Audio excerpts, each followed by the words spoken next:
Wolfas Engelman. Visa galva aukščiau.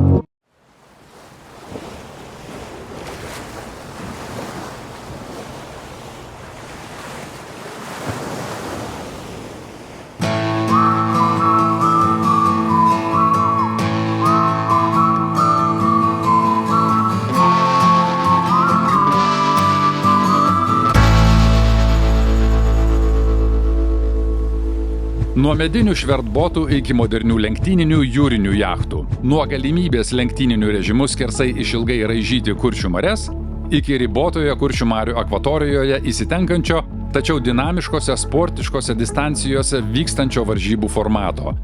Kur regata yra šiandien, link ko juda, kokį jos veidą šiandien kuriame mes. Tendencija yra labai aiški, tai yra nuolat gerėjantis laivai, tada nuolat tobulėjančios įgulos ir turbūt tarptautinių varžybų patirtis. Tai yra žymiai daugiau sportiškumo. Iš tikrųjų, jeigu anksčiau būdavo, žinai, čia tas horizontas tokį būtų 15 metų, gal daugiau atgal, tai būdavo, žinai, šventė ir regata tokia populiariai šito žodžio prasme, kad žmonės labai daug praleisdavo laiko ant kranto. Buvo toksai baobabas Nidoj, kol nenulūžo. Ten, kaip pasakyti, būdavo ir pavakarojimų, ir net iki ryto, žinai. Tai dabar skirtumas toks, nuėjęs per Kuršių marių regatą į diskoteką, pamatysi vienetus. Tada būdavo masės. Bet yra visiškai sportas. Tai sportinis režimas. Buvo laikai, kai aš dar buvau jaunas.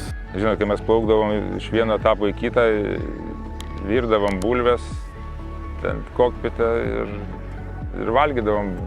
Nelabai ten visada žiūrėdami tas bures. Tai buvo tokia daugiau hobis, daugiau savaitė tokia bendravimo, buriavimo. Sporto aišku buvo, bet nebuvo tiek daug, kiek dabar. Tiesa, šie pokyčiai neatėjo staiga. Pirmasis lūžis pastumėjęs Kuršių marių regatos formatą link žymiai sportiškesnio įvyko jau ties antrojo tūkstantmečio slenksčiu, kai buvo sukurtos RS 280 klasės jachtos.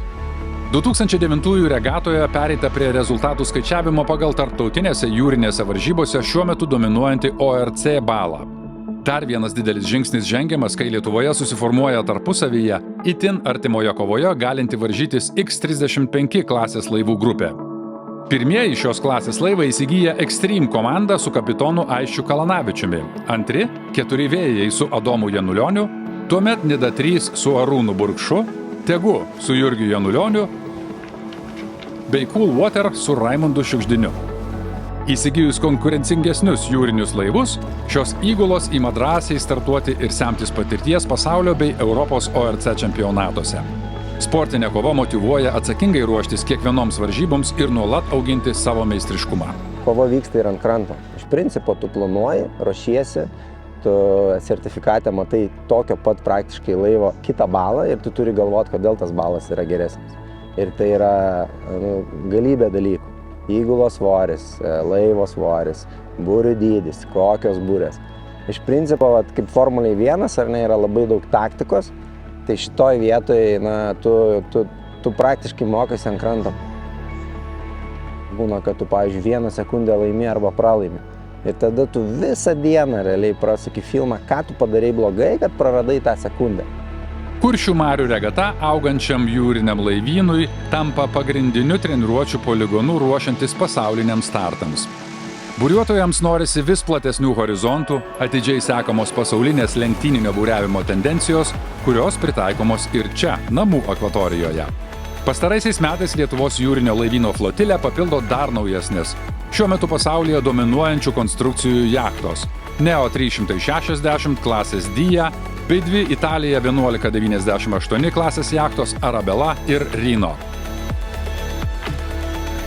Tiesa, greta šio lyg pavėjui lekiančio profesionalumo augimo, regata išsaugo tai, kas joje visuomet nuo pat pirmųjų regatų aplink Kuršių marias buvo svarbiausia – komandinę draugystę, buriuotojiško džentelmeniškumo principus, kranto bendrystės jausmą.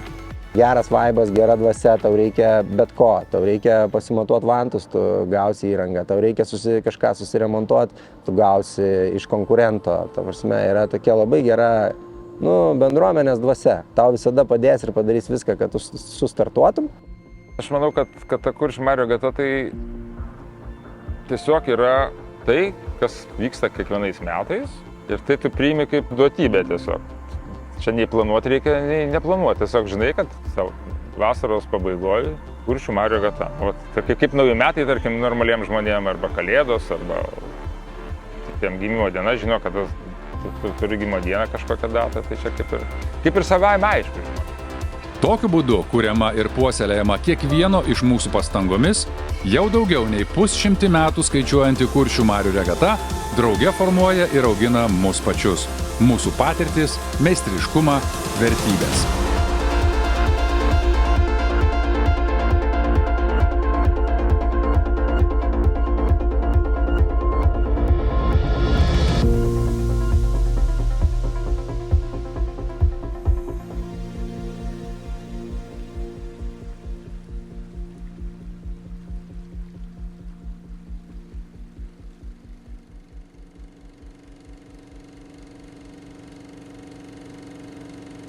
Jūsų pripažinimas mums didelis įvertinimas. Kartu ir dar didesnis įsipareigojimas jūsų geram skoniui. Wolfas Engelman.